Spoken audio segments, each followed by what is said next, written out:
इस वीडियो में हम स्पेशल इंटेंसिव रिवीजन जो बिहार में 25 जून से शुरू हुआ है उस पर सुप्रीम कोर्ट ने कल यानी कि 14 अगस्त को जो इंटरिम ऑर्डर पास किया उसको समझने का प्रयास करेंगे और इसी के साथ में पूरे मामले पर एक बार विचार करते हैं। आपको पता होगा कि 24 जून को इलेक्शन कमीशन ऑफ इंडिया ने एक नोटिफिकेशन के माध्यम से यह सूचित किया था कि एक स्पेशल इंटेंसिव रिवीजन बिहार में शुरू किया जाना है।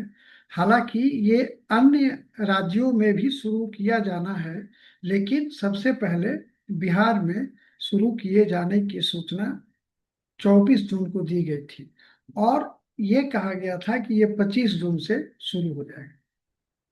जाहिर है कि अभी तक भारत के इतिहास में जो इंडिपेंडेंस के बाद से जो इलेक्शन कमीशन ऑफ इंडिया ने कार्य जो संभाला है उसमें स्पेशल रिवीजन हुआ है, इंटेंसिव रिवीजन हुआ है, लेकिन स्पेशल इंटेंसिव रिवीजन कभी नहीं हुआ था। ये पहली बार है जो कि बिहार से इसको शुरू किया गया है 25 जून से। अब ये मामला थोड़ा सा उटपटांग था और इसमें एक तरह से इलेक्शन कमीशन द्वारा ये कर दिया गया था कि 25 जून तक जो वोटर लिस्ट बिहार में थे उनको एक तरह से डिलीटेड माना जाए और 11 कागज उसमें मांगे गए थे और कहा गया था कि उन 11 कागज में से एक भी कोई देकर 25 जुलाई तक अगर जमा करता है तो उनका नाम वोटर लिस्ट में फिर से शामिल किया जाएगा। अगर वो ऐसा नहीं कर पाता है तो वो वोटर लिस्ट का जो ड्राफ्ट लिस्ट जो पब्लिश होगा 1 अगस्त को उसमें उसका नाम कट जाएगा। थोड़ा सा ये अनयूजुअल इवेंट था, डेवलपमेंट था। तो जाहिर है जो भी कंसर्न्ड ग्रुप्स हैं, इंडिविजुअल्स हैं, वो जो है सुप्रीम कोर्ट गए। सुप्रीम कोर्ट में ये मामला इसी आधार पर शुरू हुआ था जैसे कि उसमें एक पहले का जो एक केस था उसके आधार पर सुप्रीम कोर्ट में ये कहा गया। वो केस था एमएस गिल, हम यहाँ पे लिख दे रहे हैं। वो केस था MS Gill versus election commission, ठीक है ना। अब ये 1977 का ये मामला था। उसमें ये एक एजम्पशन मान के किया गया कि इलेक्श जो कॉन्स्टिट्यूशन है, constitution does not exalt the election commission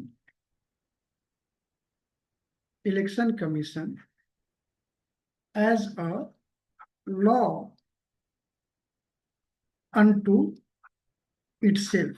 simple सा बात है कि इसमें ये एजम्पशन मान के ये इस जो जजमेंट में ये कहा गया था उसी को मानकर चला ये शुरू किया गया था कि इलेक्शन कमीशन अपने आप में कोई कानून नहीं है, बल्कि यह संवैधानिक संस्था है, लेकिन संविधान के प्रावधानों के अनुसार काम करने वाली संस्था है। ये अपने आप में एक कानून नहीं है।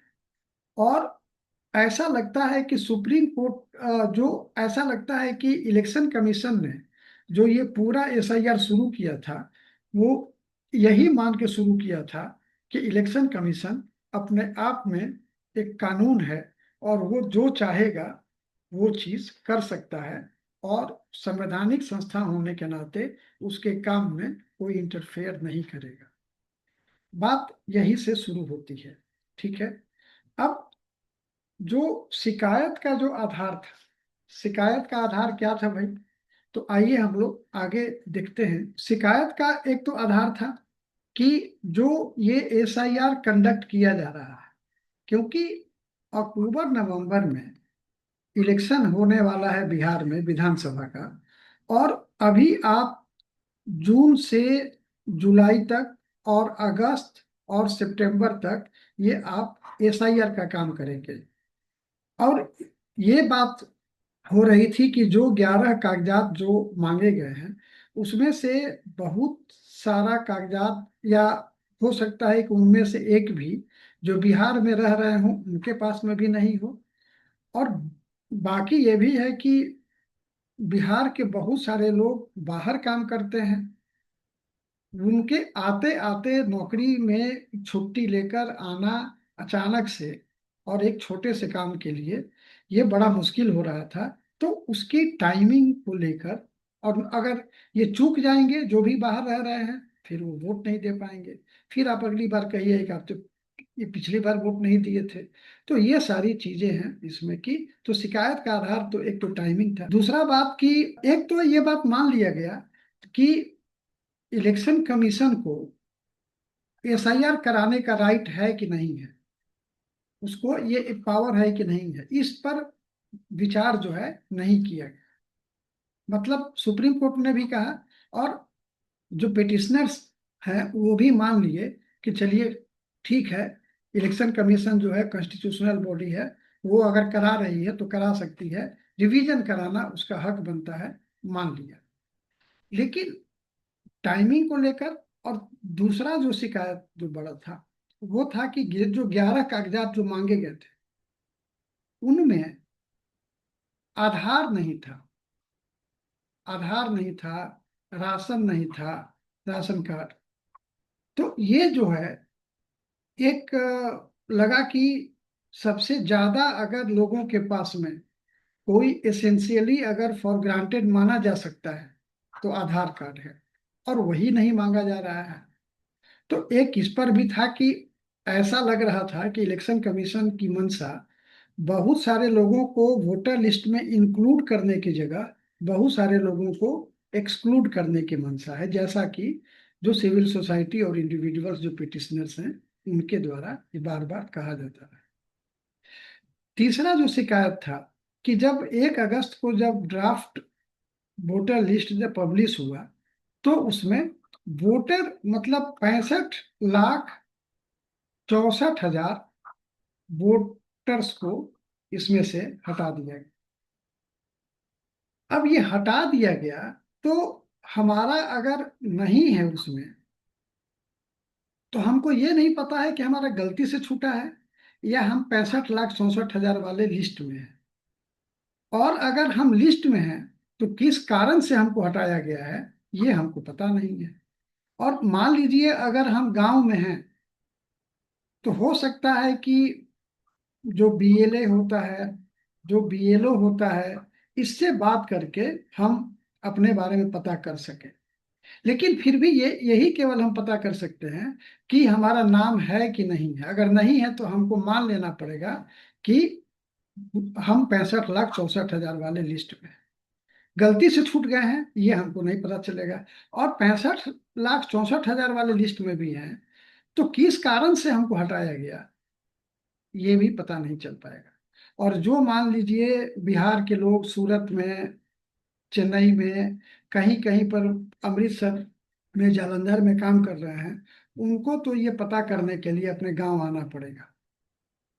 तो ये चीजें जो हैं बहुत ज्यादा लोगों को परेशान कर रही थी। तो इस कारण से ये चीज शिकायत का आधार ये बना।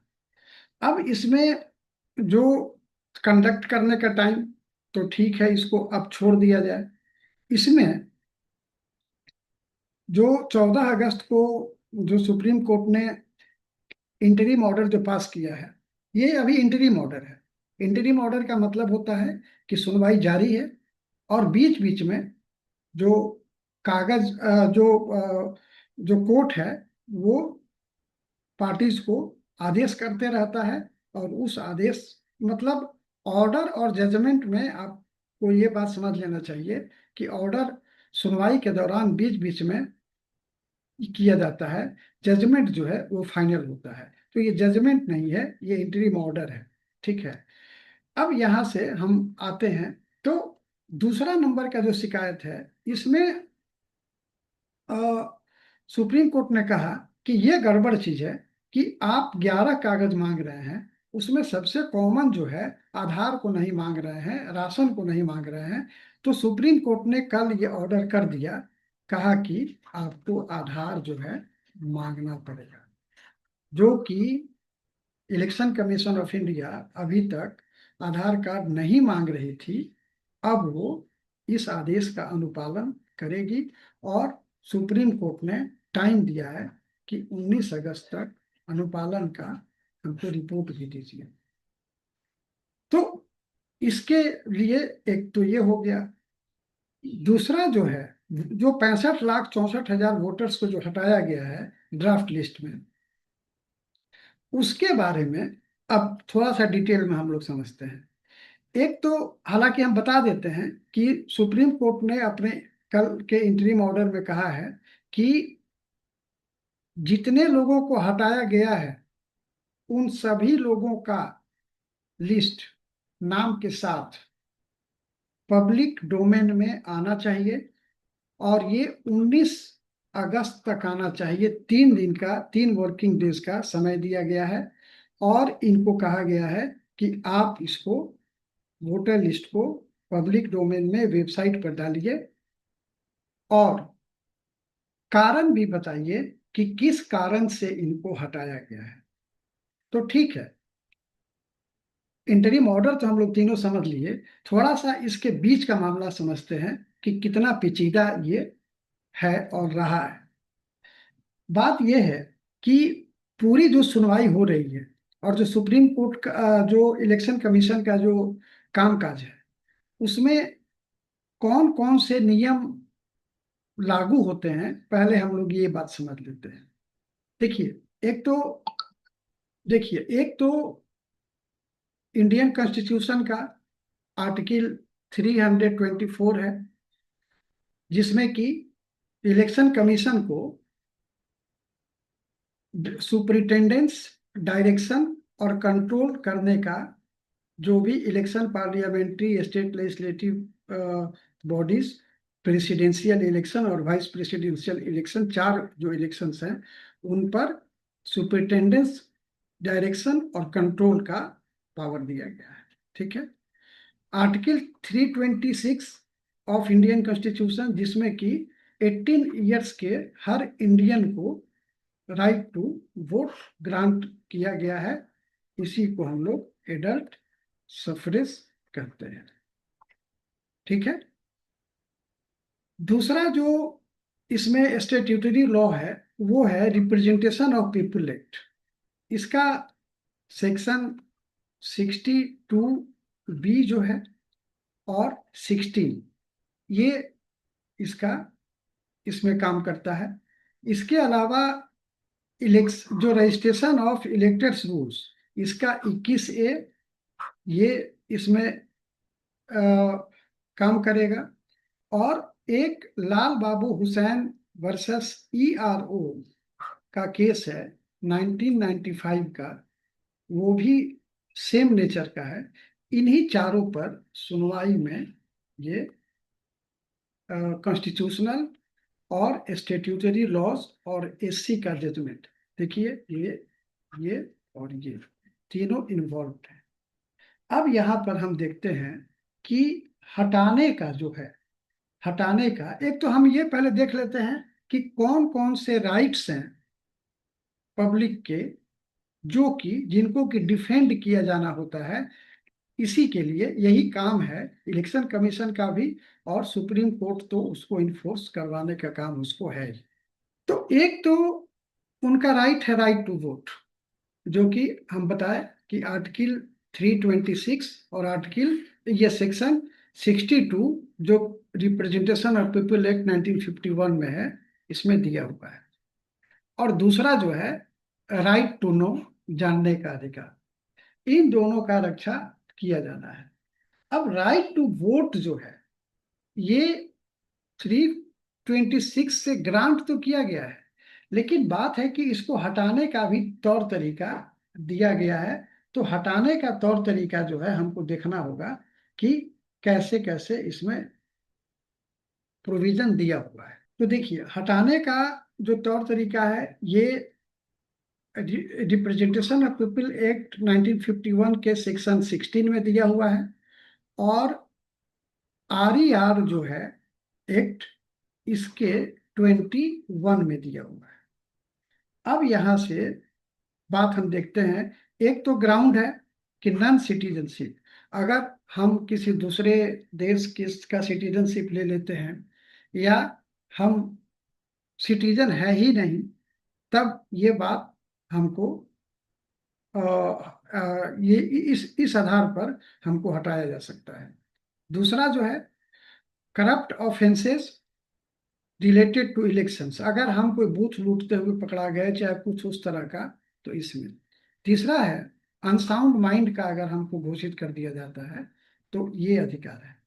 अब देखिए, नॉन सिटीजनशिप में के आधार पर अगर हटाया जाता है, तो इसमें दो सिचुएशन बनता है। एक सिचुएशन कि हम न्यू वोटर हैं, न्यू वोटर जैसे ही हम 18 साल के हुए और अप्लाई करने गए, तो हमारे BLO ने कहा, या हमारा जो भी इलेक्शन ऑफिसर है उसने कहा कि आप सिटीजन नहीं हैं, इसलिए आपको नहीं बनाया जाएगा, और नहीं तो कागज लाइए दिखाइए, तो ये माना जा सकता है। लेकिन दूसरा एक जो है, एग्जिस्टिंग, जो पहले से वोटर लिस्ट में नाम है, जैसे कि 1987 में है, 2003 में है, तो जो 2003 में है, तो अब उसको अचानक से जो 20-22 साल से, 25 साल से, 30 साल से वोट दे रहा है, उसको अचानक से आप कह रहे हैं कि अब हम आपको हटा दे रहे हैं। और हटाने का कारण ये है कि हमको ऐसा लग रहा है कि आप सिटीजन नहीं हैं, और अगर हैं तो कागज लाइए। लेकिन यहाँ पर एक गलती क्या हो रही है कि जब इतने साल से वोटर लिस्ट में नाम है, तो ये मान के चलना होगा कि इलेक्शन कमीशन ने जांच पड़ताल करके ही इनका नाम पहली बार वोटर लिस्ट में शामिल किया होगा, और अगर नहीं किया है तो ये गलती उनकी है, और वो सिद्ध करें कि ये आदमी सिटीजन नहीं है। बात यहाँ पर मेन रूप से ये है। ठीक है। अब देखिए, यहाँ पर नॉन सिटीजनशिप के रूप में जो हटाने का है, अब ये कागज यहाँ पर है, तो यहाँ पर जो मांगा जा रहा है वो 11 कागज मांगा जा रहा है, उसमें आधार नहीं मांगा जा रहा है, तो उसका अभी समाधान हुआ। अब जो एग्जिस्टिंग को जो है, अब बताइए कि जो ये लोग यहाँ पर नहीं हैं, या कुछ भी उस तरह का है, तो ये चीज उनके लिए बड़ा मुश्किल है कि उन्हीं पर ये रिस्पॉन्सिबिलिटी थोप दी गई है कि आप सिद्ध करिए इतने सालों के बाद अचानक से कि आप सिटीजन नहीं हैं। दूसरा चीज, एक, ये तीन लीगल है, ये तीन ग्राउंड लीगल है हटाने का। चौथा ग्राउंड जो इसमें केवल SIR में देखा जा रहा है कि ये नॉट रिकमेंडेड बाय BLO करके भी कई लाख लोगों के नाम को हटाया गया है। और ये जो है, हर जिले में, हर कंस्टिट्यूएंसी में 10 से 15% है, जो कि ये कहीं कहीं 1 लाख, 1.5 लाख, 2 लाख वोट एक कंस्टिट्यूएंसी की बात जो है ये हो रहे हैं। तो आप समझ लीजिए कि पूरे बिहार से जो है कितने लाख लोगों को तो केवल नॉट रिकमेंडेड बाय BLO के आधार पर हटा दिया गया है। अब अच्छा, इसमें कारण भी नहीं बताया गया है कि BLO को ऐसा क्यों लगा कि इनको रिकमेंड नहीं किया जाना चाहिए। तो ये, तो यही चीज है कि या फिर उसको कोई गलत सूचना मिला है, या कोई कंफ्यूजन में हो गया, या गलती से हाथ दब गया, तो ये सारा चीज जो है उसमें मेंशन ही नहीं है, और इस कारण से लोगों को दिक्कत हो रहा है। दूसरा बात क्या है इसमें कि जिनको हटाया गया है, उनको हटाए जाने के पहले कोई इंक्वायरी नहीं की गई। ये एक नेचुरल जस्टिस है भारत में भी, पूरे वर्ल्ड में, कि किसी भी सरकार के द्वारा किसी भी काम को, किसी को भी अगर उसके राइट से आप उसको हटा रहे हैं, उसको डिवाइड कर रहे हैं, तो आप उसको एक इंक्वायरी करके ना कोई काम करिएगा। इसमें कहीं कोई इंक्वायरी नहीं है, बस वो कागज नहीं दिया, उसके आधार पर इसको हटा दिए। अब वो मर गया, कहीं बाहर है, वो पेपर नहीं पढ़ना जानता है, उसको इतने कम समय में कोई जानकारी नहीं है, 1 महीना से वो आईसीयू में भर्ती है, क्या है कुछ भी, बिना इंक्वायरी का हटा दिया गया। ये इनजस्टिस है। दूसरा चीज कि हटाए गए लोगों को जानकारी नहीं दिया गया। कभी भी जब इंक्वायरी करिएगा तो इंक्वायरी में आप उसको भी बुलाइएगा ना, जिस पर की आरोप है, जिसको कि इसको मतलब जो दोषी है, अगर आप उसको हटा रहे हैं तो एक बार उसके भी पक्ष को जानिएगा ना कि वो क्यों कागज नहीं जमा किया, और उसको पता भी नहीं है कि क्यों आप हटा रहे हैं।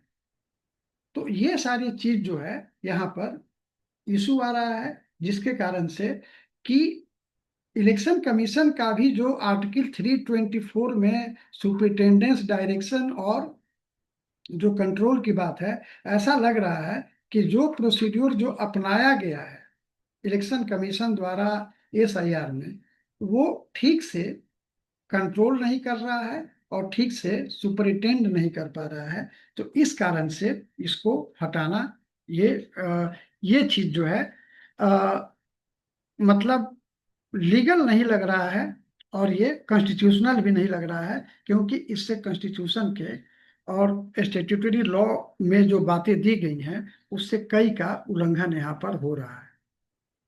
तो ये सारी बातें हैं। और भी इतना के बाद अगर आपको कोई कंफ्यूजन रह जाता है तो आप कमेंट बॉक्स में क्वेश्चन डालकर दे सकते हैं। और अगली सुनवाई जो है इसकी 22 अगस्त को होनी है।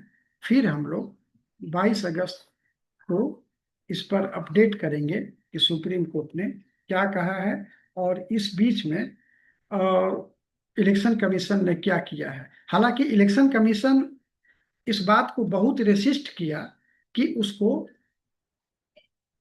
जो ड्राफ्ट जो वोटर लिस्ट है, जिसमें कि 65 लाख लोगों को हटाया गया है, 65,64,000 लोगों को हटाया गया है, उनको वेबसाइट पे नहीं डालना पड़े और इसको सर्चेबल मोशन में नहीं डालना पड़े। सुप्रीम कोर्ट ने यह भी कहा है कि इसको सर्चेबल मोड में डालना होगा।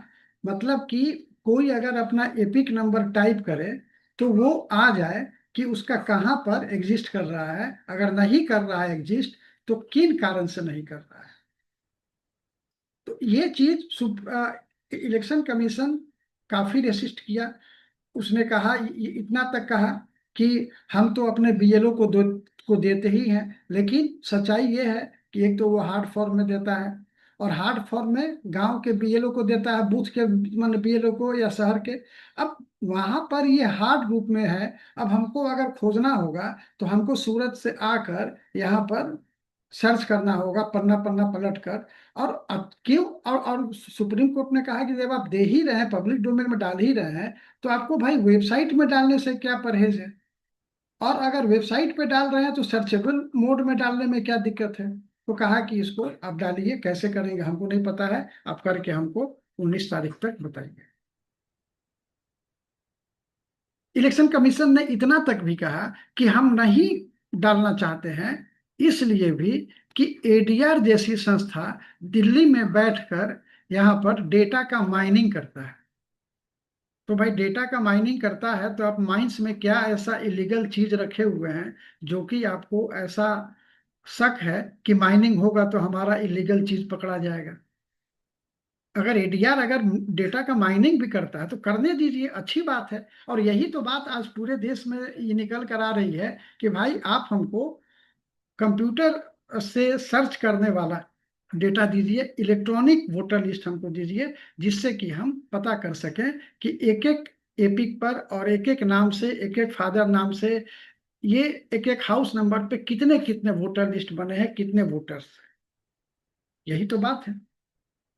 तो ये सारी बात पर फाइनल जो है, और अभी ऐसा लगता है कि 22 अगस्त को तो सुनवाई होगी, लेकिन ये चीज अभी आगे बढ़ेगा। और ऐसा लगता है कि सुप्रीम कोर्ट फाइनल जजमेंट अभी शायद ही दे पाए। और मोटे तौर पर लगता है कि ये पूरा एसआईआर जो है सुप्रीम कोर्ट अपने शायद निगरानी में ये करवाते रहे, इसी तरह से डेट आगे बढ़ते रह सकता है। लेकिन ये हम लोग एक केस कर रहे हैं, अल्टीमेट अथॉरिटी तो सुप्रीम कोर्ट ही है। ठीक है, तो फिर हम लोग 22 अगस्त को मिलते हैं नए अपडेट के साथ। Thank you.